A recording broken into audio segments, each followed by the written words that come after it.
बिस्मिल्लाहिर्रहमानिर्रहीम अस्सलाम वालेकुम। मेरा नाम आदर्श अशरफ है और बाय प्रोफेशन मैं एक साइकोलॉजिस्ट हूँ। अच्छा, हमारी सोसाइटी में स्पेशली पाकिस्तान में इस चीज़ की बड़ी मिसअंडरस्टैंडिंग्स हैं, या ऐसे कह लें कि बड़ी अनअवेयरनेस है या बड़ी कन्फ्यूजन्स हैं कि हमें कब साइकियाट्री से कंसल्ट करना चाहिए और कब हमें साइकोलॉजिस्ट से कंसल्ट करना चाहिए, या इवन यहाँ तक भी बात है कि क्या हमें साइकोलॉजिस्ट से कंसल्ट करना भी चाहिए या नहीं करना चाहिए। मतलब क्या कोई इस तरह के इश्यूज़ भी होते हैं कि जो साइकोलॉजिस्ट नाम का प्रोफेशन है या इंडिविजुअल है, हमें उससे भी कंसल्ट करना पड़ेगा। तो मैं इस वीडियो में आपको थोड़े से पॉइंट्स क्लियर करना चाहती हूँ, जिससे आपको गाइडेंस मिलेगी प्रॉपर कि आपको कब साइकियाट्रिस्ट से कंसल्ट करना है और कब आपको एक साइकोलॉजिस्ट से कंसल्ट करना है। तो देखिए, बात ये है कि आपकी एक बॉडी जो है ना, उसकी एक फ़िज़िकल कंडीशन है और उसकी एक इंटरनल कंडीशन है। इसी तरह से जो आपका ब्रेन है, उसकी भी एक फ़िज़िकल बॉडी है और एक उसकी इंटरनल बॉडी है। या ऐसे कह लें कि एक ब्रेन का एक जिस्म है और एक उसकी रूह है। जब बात होगी ना ब्रेन के जिस्म तक की, ब्रेन की बॉडी तक की, तब आप कंसल्ट करेंगे एक साइकियाट्रिस्ट से।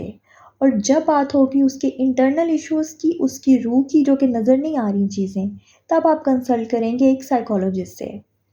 फॉर एग्ज़ाम्पल, आपको आपकी कुछ थिंकिंग्स इस तरह की नेगेटिव जा रही हैं जिसकी वजह से आपकी पूरी ज़िंदगी डिस्टर्ब्ड हुई है। तो आप एक साइकियाट्रिस्ट के पास जाएँगे। अब आपकी थिंकिंग चेंज करने की कोई मेडिसिन तो नहीं हो सकती ना? या आप में गुस्सा बहुत ज़्यादा है, आपका गुस्सा कंट्रोल करने के लिए कोई मेडिसिन तो नहीं हो सकती। आपको अपने रिलेशनशिप्स में प्रॉब्लम आ रही है, उसके लिए कोई मेडिसिन तो नहीं हो सकती। ठीक है? इसी तरह से आपको ओसीडी का इश्यू आ रहा है। आप एक चीज़ को लेके बहुत एग्ज़ैजरेट कर रहे हैं चीज़ों को, बहुत रेपिटिशन कर रहे हैं चीज़ों को। उसके लिए कोई मेडिसिन तो नहीं हो सकती।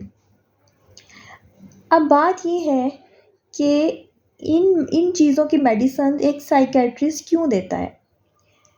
साइकियाट्रिस्ट आपको इन चीज़ों की मेडिसिन्स नहीं देता। वो कभी भी आपको ऐसी मेडिसिन नहीं देगा कि आपकी थिंकिंग चेंज हो जाए। अगर आपकी थिंकिंग नेगेटिव है तो पॉजिटिव हो जाए। अगर आपको किसी चीज़ का फ़ोबिया है तो आपका डर ख़त्म हो जाए, वो आपको ऐसी दवाई देगा।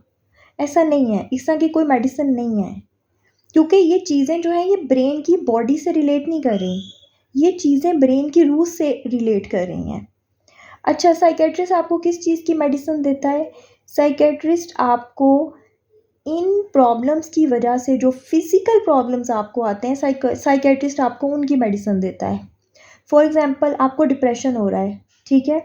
साइकियाट्रिस्ट आपका डिप्रेशन दूर नहीं कर सकता। उसके पास ऐसी कोई मेडिसिन नहीं है कि वो आपकी प्रॉब्लम सॉल्व करके आपका डिप्रेशन ठीक कर दे, ऐसा नहीं होता। साइकियाट्रिस्ट आपको अगर उस डिप्रेशन से कोई हेडेक हो रहा है, आपको उस डिप्रेशन से कोई इस तरह की फीलिंग्स आ रही हैं, आपकी हार्ट बीट तेज़ हो रही है, आपका ब्लड प्रेशर में मसला हो रहा है, तो साइकियाट्रिस्ट आपको उस चीज़ की मेडिसिन दे देगा। या अगर कोई खुदा ना ख़ास्ता किसी का एक्सीडेंट हुआ है, उसको ब्रेन की इंजरी हुई है। अब ब्रेन इंजरी जो है वो साइकोलॉजिस्ट का काम नहीं है, वो एक साइकियाट्रिस्ट का काम है, या वो एक फ़िज़िशियन का, या वो एक न्यूरोसर्जन का काम है। तो क्योंकि बात आ गई ब्रेन की बॉडी की, तो ये जो चीज़ है ये डील करेगा साइकियाट्रिस्ट। तब आपने साइकोलॉजिस्ट के पास नहीं जाना। तो बात बड़ी छोटी-सी है और क्लियर है कि आपने कुछ बहुत ज़्यादा चीज़ें हैं, आपने शेयर करनी है किसी के साथ। आप उन चीज़ों को लेके इतना फँसे हुए हैं, आपको उनके सॉल्यूशन समझ में नहीं आ रहे। आपका ब्रेन की थिंकिंग, आप ओवरथिंक कर रहे हैं, आपकी चीज़ें आपके कंट्रोल में नहीं है। तो आप अगर एक साइकियाट्रिस्ट के पास जाएँगे तो वो ज़्यादा से ज़्यादा आपको किसी सुकून की या सोने की मेडिसिन दे देगा। आपको वो नहीं चाहिए। आप अगर सोए रहेंगे, आपके प्रॉब्लम सॉल्व नहीं होंगे, उल्टा आपके रिलेशंस मज़ीद ख़राब होंगे कि ये तो सोई रहती है, ठीक है? या आपका कोई काम रह जाएगा सोने की वजह से। आपका कल को पेपर, आपको डिप्रेशन हो रहा है, आपको मेडिसिन दी गई है सोने की, तो आप सोए रहेंगे, तो आपका मसला हल हो जाएगा? नहीं। जैसे ही आप उठेंगे, जैसे ही आप ज़िंदगी की तरफ वापस आएँगे, तो आपका मसला आपके सामने एज़ इट इज़ खड़ा होगा। तो आपने उस प्रॉब्लम को सॉल्व करना है, या आपने अपनी उस मेंटल स्टेट को चेंज करना है, या आपने अपनी थिंकिंग्स को चेंज करना है। आपको उन चीज़ों का सॉल्यूशन नहीं चाहिए जो इससे सेकेंडरी हो रही हैं। जो आपको डिप्रेशन से आगे जाके हेडेक हो रहा है, आपको उन चीज़ों का सॉल्यूशंस नहीं चाहिए। आपको डायरेक्ट सॉल्यूशन चाहिए, अपने मेन प्रॉब्लम का सॉल्यूशन चाहिए, ठीक है? जैसे फॉर एग्ज़ाम्पल एक बच्चा है, उसकी स्पीच डिले हो गई है या वो बात नहीं कर रहा, ठीक है? आप क्या करेंगे? आप साइकियाट्रिस्ट से तो नहीं कंसल्ट कर सकते।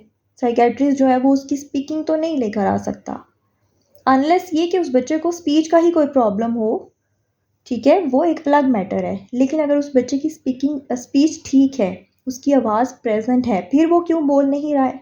अब इसलिए आप साइकोलॉजिस्ट के पास जाएँगे, ठीक है? बच्चे का एग्रेशन कंट्रोल करना है, आप साइकोलॉजिस्ट के पास जाएँगे। मतलब जब चीज़ें, हाँ, अब इसमें लोगों का ये क्वेश्चन आ जाता है कि ये तो छोटी-छोटी बात नहीं है, तो हम खुद हल कर सकते हैं। हम अपनी सोच को बदल सकते हैं, हम ये कर सकते हैं, हम वो कर सकते हैं, ठीक है। ये बातें आप जितनी कंट्रोल खुद से कर सकें, ये बहुत अच्छी बात है, आप खुद से कंट्रोल करें।